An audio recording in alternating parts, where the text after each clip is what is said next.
Bonjour, bonjour nos amis internautes. Nous sommes descendus aujourd'hui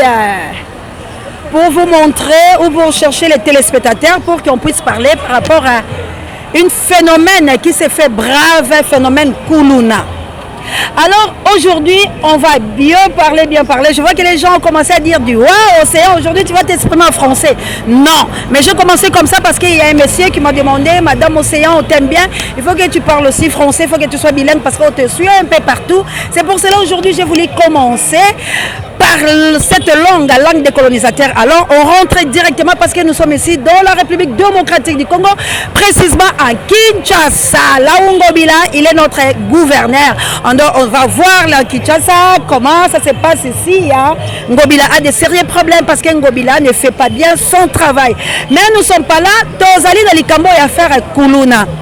Phénomène Kuluna est régné partout, je vous l'ai dit, tu habites Kuluna Oyo. Et ali ba rebelle rwandais ba koti ba ko futa ba na biso misolo pour être ba kata ba boma ba kimisa bato. Lelo na matete ezalaki opesi mbwambwa boyi pona honorable la bango ya matete akeneki bongo ko s'enrôler. Alors tant ba honorable ba ko le ko s'enrôler, c'est la honte, on ne sait pas quoi dire parce que tout le monde qui en 2006 bato ba s'enrôlaki. Tout le monde qui a biso boité. En 2011, bato ba s'enrôlaki, tout le monde qui a biso boité. En 2018, même bato ba s'enrôlaki, tout le monde a le lengoté. Mais phénomène il y a 2023, et ça sorcellerie, tous les battés, et ça problème ni tous les battés parce que l'élection on peut causer la tête. Félix a dit tout qu'il n'y aura pas des élections parce qu'il y a un sérieux problème dans Est Mboka. Mais tous les battés mbongo oh bato ba osakalango et outi wat. Na matete ba katani, na matete ba bomani. Pour la ligne un député. Le coup là que les s'enrôler femmes et ma fanfare il faut ensemble bana batou parce que les Congolais balia kamala mouté bazobi kamala mouté et député on a cité comme la parce que je n'ai pas peur de lui pour mandat la bango PC Sili to voter la biso pe bangote ba sala pe loko moko bien te alors abomi si bana matete ndenge na zo biso to ke l'hôpital ko so garçon ba katie munoko likolo ya député wana ye moko ami yebi que problème neza na maboko seyo parce que ba mandé c'est Sili bango.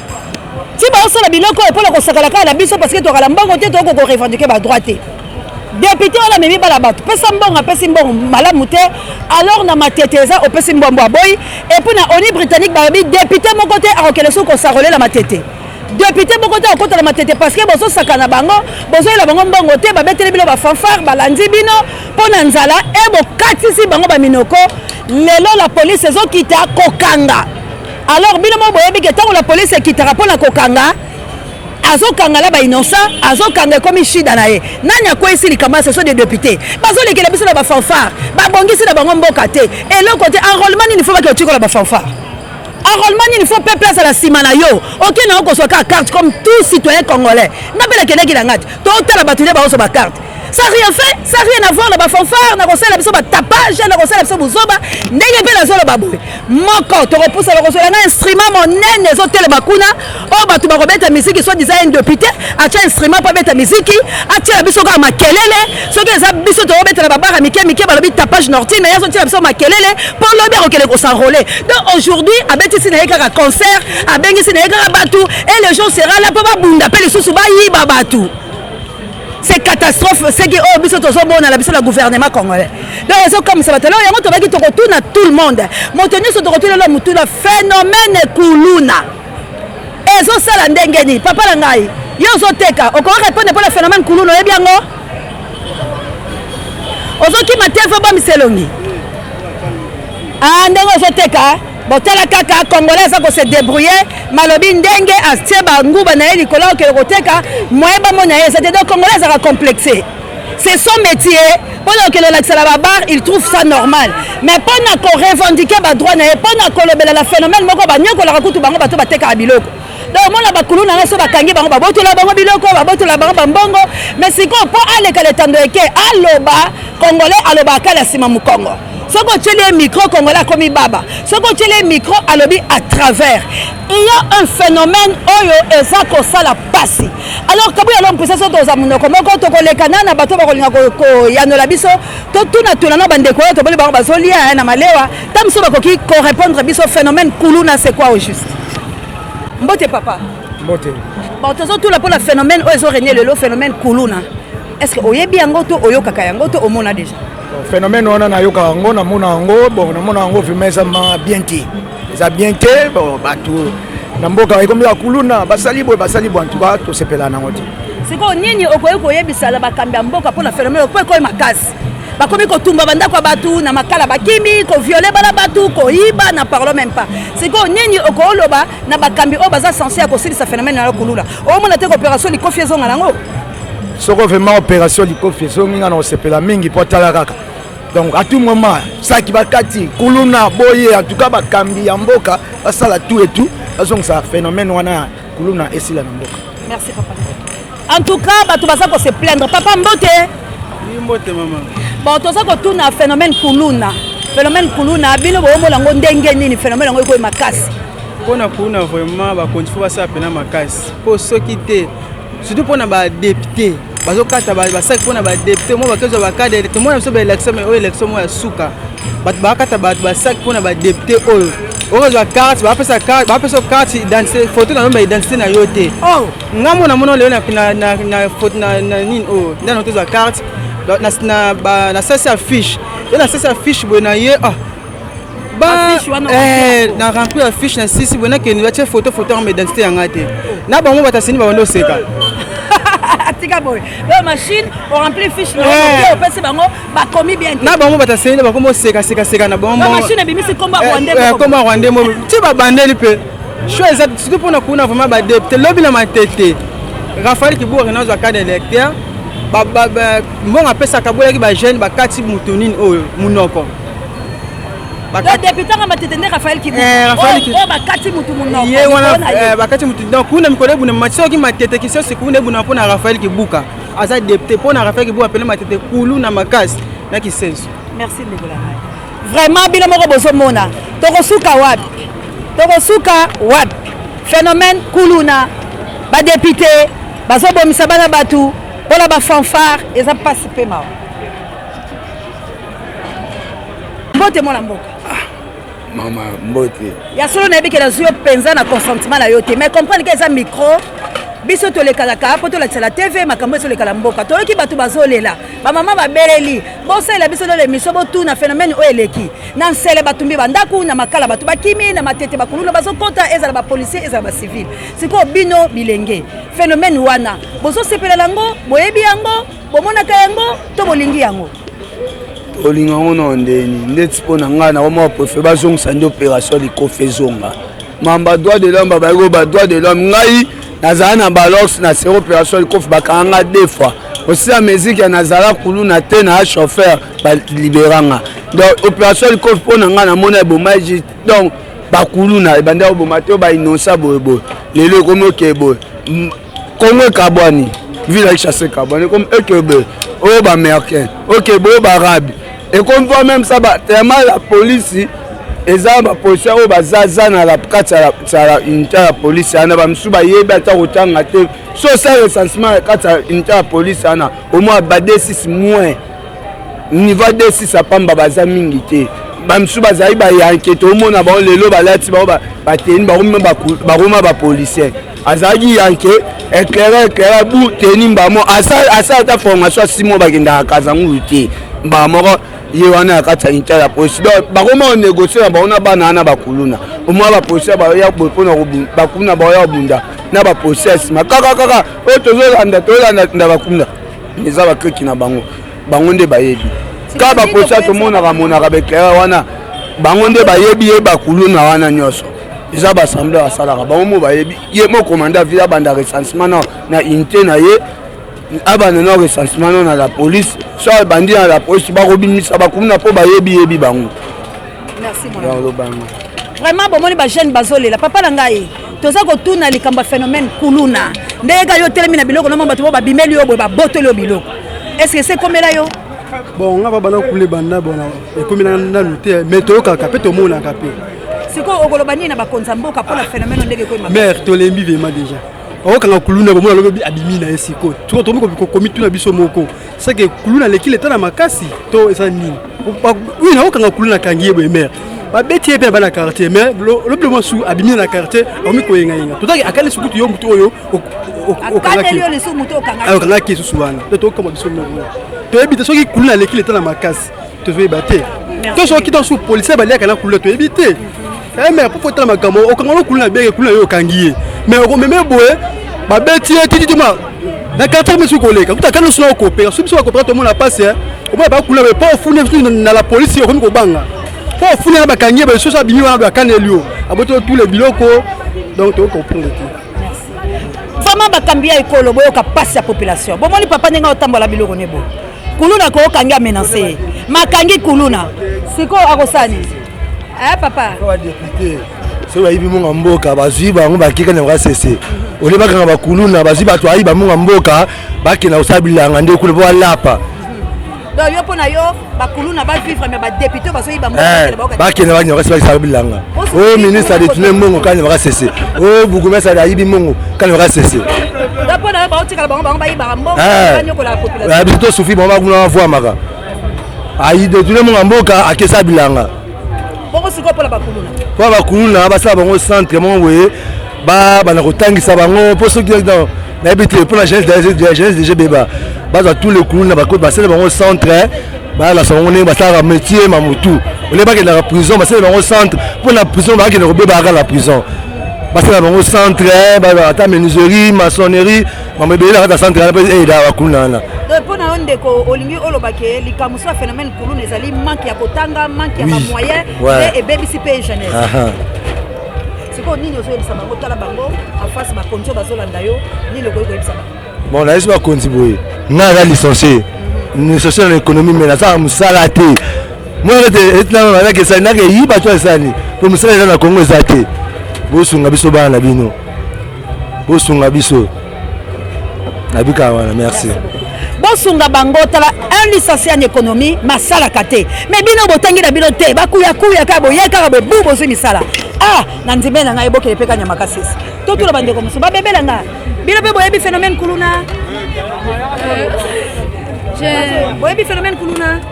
et mon ami la quartier bomona ngo siko ese bosepela nango e tshaka bilo mala leste makasi wabo bimka boyo ngoni babunda baba mabanga na porte des fois ça prend les personnes et eux qui s'abattent tout donc c'est pas vraiment bien. Maintenant, qu'est-ce que tu vas demander aux autorités par rapport à ce qui se passe, au phénomène, sur le phénomène Kuluna? D'essayer un peu de stopper cela, de temporiser, hein, n'est-ce pas, Loba, de savoir donner de l'ordre au quartier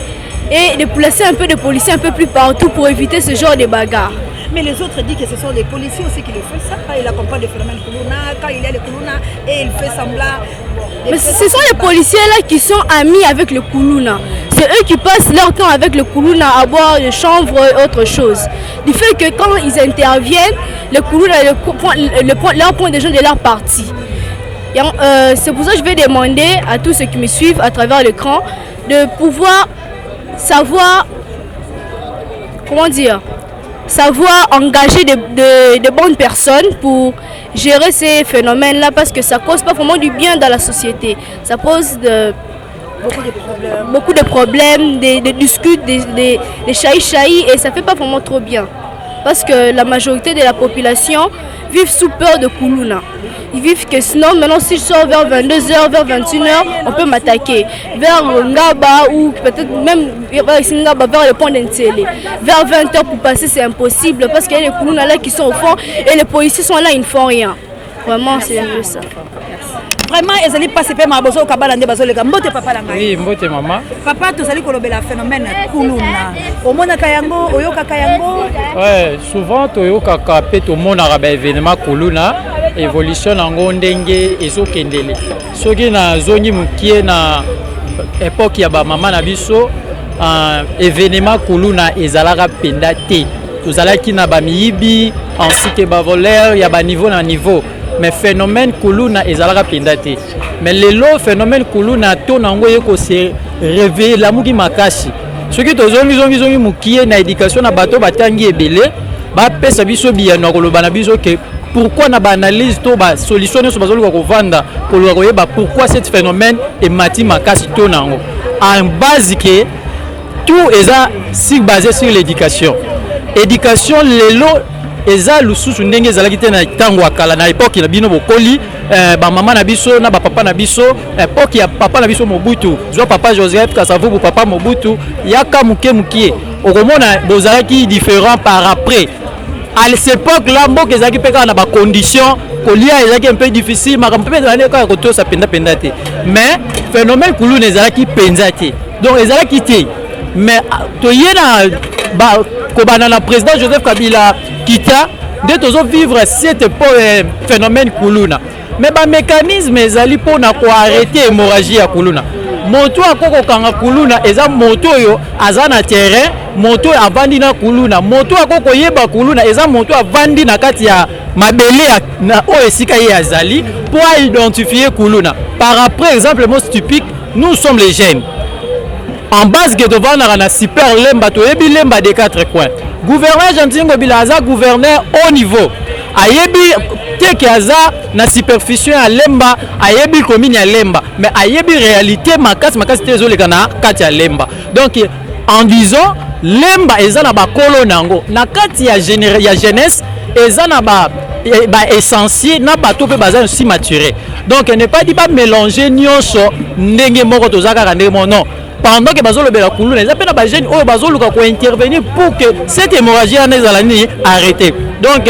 otozo senga na gouvernement a viser regard na ba jeune oyo baza ba intègre oyo bavandaka na bakuluna ils peuvent baza la capacité à arrêter hémorragie parce que ba pesi offre na ba papa na biso na ba yaya na biso o bazozwa mbongo ya gouvernement pona koluka kotia ba mécanisme nyonso mais izo simbate mais baluka ba vanda ba résolutionner que devons-nous faire pour que tout arrêter cette hémorragie ya kuluna eza ba stratégie simple il y a la jeunesse eza wana o ba yebi capacité to zongi na kati ya ba renseignement na kati ya quartier to zongi si ba makambu o ezala te ndé ko sala ke bezi ya kuluna esala nini ekita mais c'est quoi ba misu bazolo ba tocha tozongisa opération likofi pourtant opération likofi ezalaki onti le kuluna bato bakimaki kimi ezalaki sikoyo tozongisa phénomène likofi to sala nini bon maman en bref t'es que jeune je ne peux pas dire que opération likofi eza opération moko bandaki ko faire rêver vous savez nous au Congo toyoka souvent na fimbo ça c'est bien mais pour éduquer l'enfant n'est pas dire que souvent il faut fouetter. Il y a aussi des manières pour éduquer l'enfant. Bon, moi j'ai vaincu souvent na vandi trop pendant la moi et Belena Bakuluna. Je sais comment révolution esprit mental na bango comment ndenge nini makambo sala nini e banda. Ndenge yo fanda na bango. Eloko nini epusaka bango surtout na bango nini ezanga bango po bakoma eloko nini comme ça bango bakuluna et eloko nini ko sala ke po batika parce que na moni bato ebele basangisa bango plusieurs fois mais au juste bango zonga kaka elongo ele comme ce ko du vol. Bon, ce que je peux parler na ko lobela trois volets. Le premier volet ça va kuluna eza accent moko mususu abotami aza déjà na famille moko eza lié sur le plan spirituel donc aza lié na ba esprit moko eza kezo indiqué à faire voir kaka na mabe. Le deuxième aspect c'est quelqu'un qui fait rien aza na activité moko te donc aza chômeur il pense pas azo ebate ke akobanda wapi donc ils ont pas eu le temps koluka koleka même na banc de l'école il n'a pas de ses capacités à koluka ne fils que un franc des autres tinda et les sous akende ya sala mabe pour que a gagner quelque chose. Et le troisième aspect c'est le genre mimi to ko cité bana ba soda bazan de l'ordre bana na bango pe il voit que mon papa a autorité a ba capacité les enfants aussi bazo même mazusu des autres na kata mboka donc eza que eza plus que kutuna o tozo vivre lelo donc ceux qui bakonzi bakoko luka kolobela kozong sa opération likofi ekozelo ko malamu mais ba raison ya ko bongisa au phénomène kuluna pour ezala baiser eza kaka que d'abord to tienzambe le devant de deux to luka to résolutionner de comment tu as bino na micro na bino kala mingi ta na télé alobi il faut créer des centres de formation parce que quelqu'un qui travaille, il pense pas que na quoi na jouera déjà le rwanda kolanga memi makasu alors ba que non naza na besoin susu allo ka su na poche ya moto donc quand que moto mo ko zo eloko moko déjà et ko tinda ye à faire avancer na penser na ye pour que akende un peu moi musika mais pendant que ça les logoté on ko remarquer et belé ne fait Amélie Diamba Amélie Bombe résolument il faut na bimananzela pour que na intervenir luka susu mbongo Bombe na luka susu mbongo Diamba réaction nango eza fois simba licheti akata yango ndezo matisato la vision mais pour créer des stratégies c'est aussi possible na Congo parce que tous ça ba intègre tous ça ba to ndenge na sur le plan spirituel connaissance donc préparer moral bato na bazali maintenant bazo doit temps ya ko vanda ebele pona nini pambate to yango ezo de plus en plus ezo mat opération likofe koya lelo tozo le bela tozo la mboka biso za ba mobeko ebele tozo la droit de l'homme ce que lelo biso to revendiquer to kangi kulu na to bomae droit de l'homme koya bat balobi non est-ce que droit de l'homme en Ouest la République démocratique bon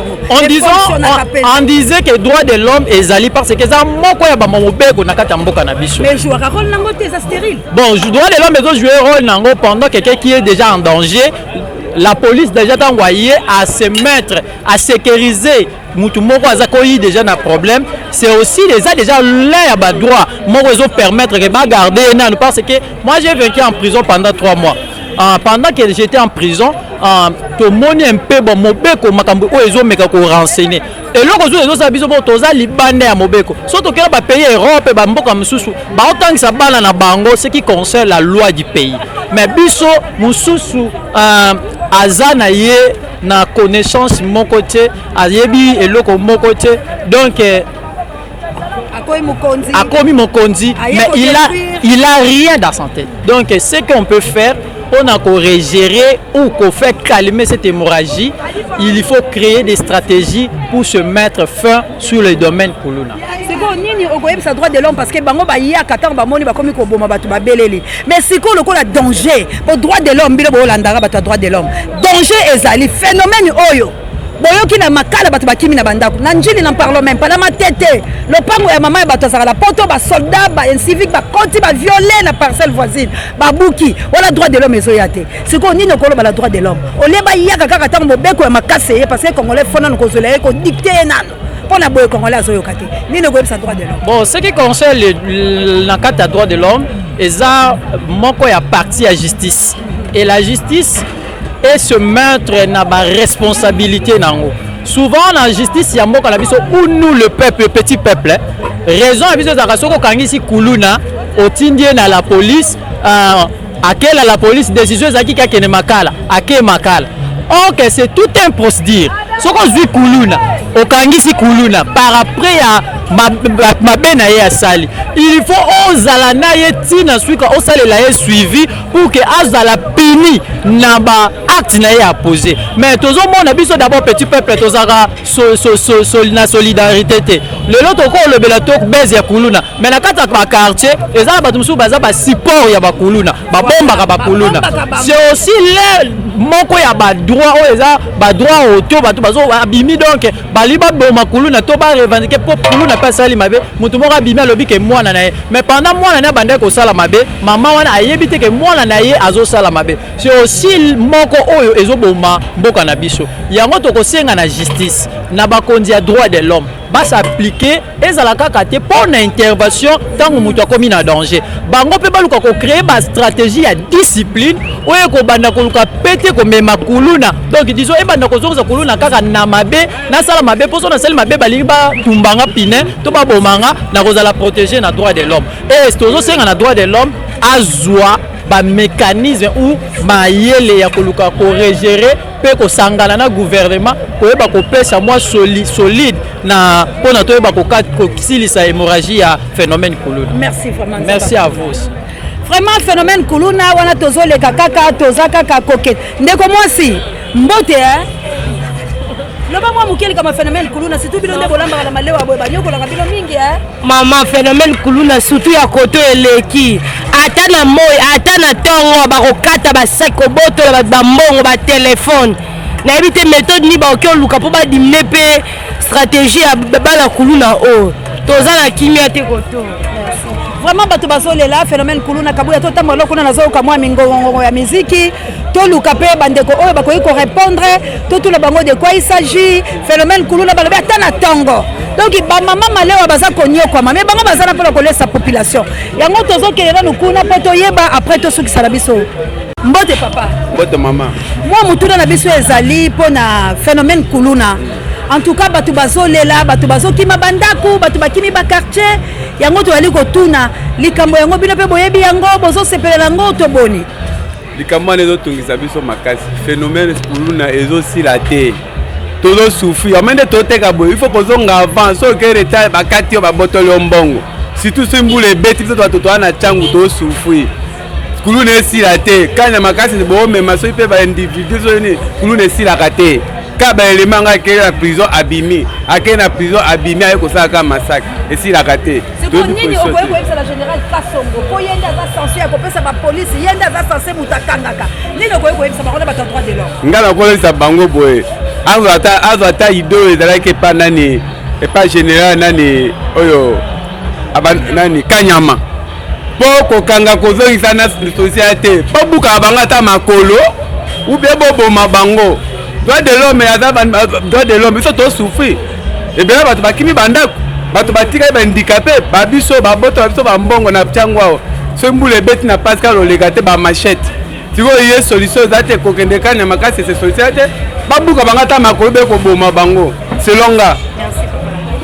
vraiment boyoki ka peuple alobi bobuka bango te baleli na bango général azonga na opération likofi parce que boye ezosimba te kabuya totambola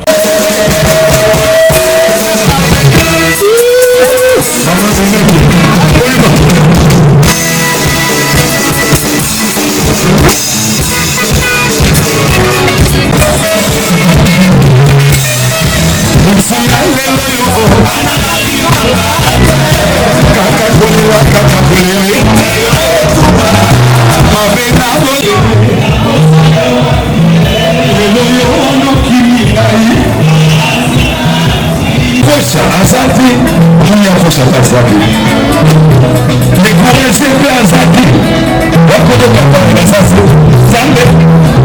Tozali kukufu. Yakosu kukufu. Tozali kukufu. na banzi bandeko balandia Océan du Congo bino banso penza oyo tozalaka na bino elongo bolandi bino moko na bokebi phénomène kuluna oyo ezosala pasi bandeko langa ezosala pasi bamisusu na bakartier bayebi bango bamisusu mpe bayebi te na banzi bolandi phénomène mpe enrôlement de phénomène enrôlement ezosala pasi mpe mawa la République démocratique du Congo miziki bafanfare désordre partout bolandi na matete ndeko na biso député ya matete ndenge nini asalaki donc bano bayibaka na bakartier mosusu bayebi bango bano baza bakuluna bisika mosusu bayebi bango alors po phénomène wana esila bazali kosenga nini esengeli mboka ezala malamu donc likambo phénomène kuluna eza kointerpeller tout le monde kobanda na président de la République Félix Antoine Tshilombo kokita la première ministre Sama Lukonde kokita na papa na biso Mboso kuna na parlement kokita na Baachi kuna na Sénat kokita na ba ministre nyonso hein ministre intérieur ezo concerné bino kokita la police kokita bisika nyonso donc ezali kosenga ke ba congolais nyonso bacha maboko na bango na likambo eteli phénomène kuluna mpe tofingola yango miso parce que tozomona yango ezala boye te alors boyebi ke les Rwandais sont capables de tout pour nous détruire boyebi travail na bango bazosala lokola bafourmi moko akotaki mibale akoti misato akoti alors ngai vraiment nazongaka kofungola bino miso parce que nazoyeba te pourquoi motema nange ezotemola esika la bamama missionnaire nazofungola bino miso la Chabia na plus 49 nazofungola bino miso papa Michael la France nazofungola bino mama Célestine Big Daniel Ngenda un petit frère Zola, petite sœur na France. Nazo fungola misu équipe pour la télé des États-Unis d'Amérique. Mana na ngaya kunya de la ngai. Yanga moko na Angleterre. Il y a un sérieux problème na phénomène o. Phénomène o kenda ki loko ekete mena biso modèle ezongeli. Eza le sous malamute. Alors eko causer guerre. Poso causer de guerre ba quartier et comme na ba riele et comme na bandaku et comme na ba famille comme tila misala. Parce que comme papa sala ka bala mo balandi ba ke kanela ye.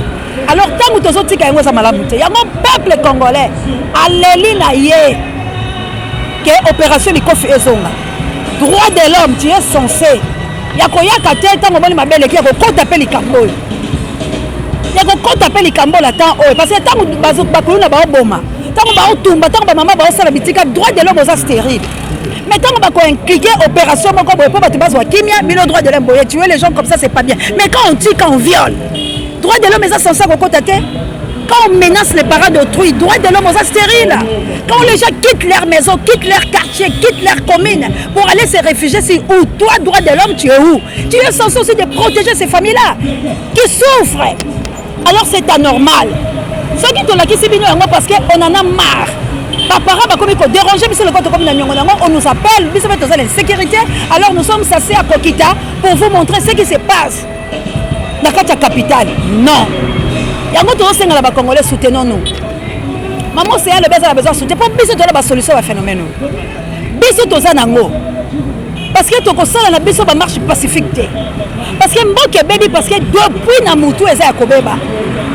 ce n'est pas bon de comment on non c'est par rapport à Félix oui mais voyez quand même l'Italie on a l'époque à Mobutu nous sommes des enfants de Mobutu on n'a jamais vu ces choses tout le monde a dit bah walas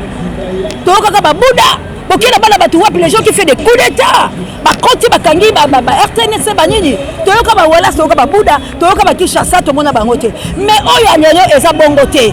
un petit ko ya tindiki o ngolo bale ba bimele bele ba betio machette ba katio non mboke ko bika bongo te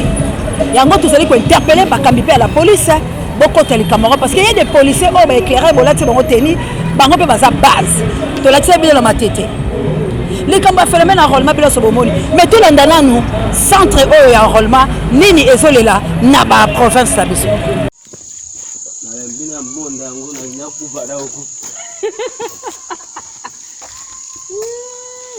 mere nde moto akobanda koloba bon namoni awa ezali centre ya enrôlement bino baja ya seni biso baja ya seni yo mama ozalaka nani na seni ngazaka pese ya oyo policier oyo azali na service ya sécuritaire ye mutu wa sécurité bongo papa kuna na suka ngai naza opérateur de saisie opérateur de saisie OPES boni pe nazomona lokola mosala ezosalema te bureau eza toujours fermé papa biso tobandaki mosala depuis le 31 décembre le 31 décembre tosali mosala toye kosala pe une semaine torole pe ba 200 quelques personnes machine moto esili toza la place à recharger nini te lichumu te ba kendo charger ti kaka la nini na 30 km na centrale Ngoma tozo tambola makolo jour wana pe nini moto esili na nini na ordinateur toke pe kozwa nini lichumu place ba charger kuna na nini na Lingoma koyana ngo boto meka kufungula nini machine ezo fungula te c'était akomi akuti biso topesi pe machine akena ngo ti lelo machine yaka te bayebi ke toza kotona lota na suka vraiment place nzele suka mais bakena machine banda bakende nango ti lelo balingi ko décanter situation nango te biso pe tofandi kabo place pe okende zate tofandi na biso kaka lelo toza na le 18 depuis une semaine borola 2 semaines bon nayebi ke na le 24 eza clôture bon population ezali awa bazali koloba nini population kutu babandi ko agresser biso tozana na pression makasi ke toyebina kote toko kimate bango bazana posa bazwa ba carte na bango po bako voter baza pongo bato akotambola mais jusqu'alors tozana machine te toyebi pe moya ko bimate to apena nzela musu toko kimate bangi baboma biso ndeko boma po bazwa pe ba carte na bango te eza pasi soda po na yo po lobini ni muke po to sukisa po na ngana pe mingi te azore keteka ba sufra to sufu ba to kota bakamba senyango ni ratio ni eloko moko to fanda ka bona ba la posote so ipeza peke to iba na ko iba menga ko iba te so ikoza bona ko sundwa bakamba seni na ke kote na kolinga na ke kustamba kala hakuna na ke kusaba musa kuna mepoda ba makamba seni ni ratio ni nini to fanda peka abwe awa elanga te eloko moko ezate to ala famille kotote to kolea wapi suka na ngwana ok ça va na yoki merci na banzo to comme la souka et zala qui wana océan de la presse akitaki bon na terrain na équipe technique na Kabouya l'homme puissant Moïse Ngombi Pape Dje directeur recherche stratégique à Sango Mokonzi Parabe Miso Babiso Porto Zuelabino phénomène Kuluna comment ça se passe est-ce que Batubazo c'est Pélango est-ce que les Congolais vivent en paix dans leur pays donc partout ça bouge on n'est pas en paix donc tous sont encore au 21e siècle la Kachabombu alors là on ne fait pas un autre la mise si les Rwandais sont derrière Babiloko ils ont ça ou vous les politiciens collaborent ou les policiers vous êtes là derrière pour intimider la population là biso tolobi donc Gobel sous bêtise année 2023 c'est le changement de toutes choses yango toujours senga la bila maman missionnaire partout où vous êtes en tout cas bino batu bolinga rabiso ba pour mettre Angola no wana to kundaki maman Florence bokolanda Angola océan du Congo comment il est kaki vraiment on est ensemble totel le maloko David to pour la mabele to tambola bo soutenir biso poto sala musala malamu vraiment dans le bila bila to kokutana vous êtes tellement nombreux hein le number 1 océan de la presse congolaise vraiment mananangala kunya de la ngai boza ebele Désiré Botuna en Australie na maman Elisabeth Botuna papa langa G3 mon mère de Brino na Autriche vraiment qui l'a mais plus 49 boke le konde femme kato je l'état lotake tumba na mboka ya la Chabienne vraiment to bunde tumba Congo ya sika Patrick to bunde tumba bolali trop to tele mabadoko la ba diaspora bo soutenir biso maman missionnaire ba plus rondé la mboka dita baba il faut kuya moto na mboka bakoka lumumba to simba liboko poto bunde tumba Kabouya l'homme puissant quant à nous to le bien vidéo à la prochaine pour vivre terrain sur terrain pour bomona nini ezoleka en tout cas bye bye que Dieu nous bénisse Mamour d'Angola na mokité na Florencia Matondo Midole number 1 océan de la presse il s'appelle Juka Ama et pourquoi pas mon ami de tous les temps Dieu le soit là où tu es que Dieu vous bénisse maman Célestine to bunde tumbao ba maman Nguya ba maman Moto Mojali maman Jawa to bunda papa Alfred na maman Clarisse na mboka li passe la ino ya se ante live vraiment ingeta à la prochaine bye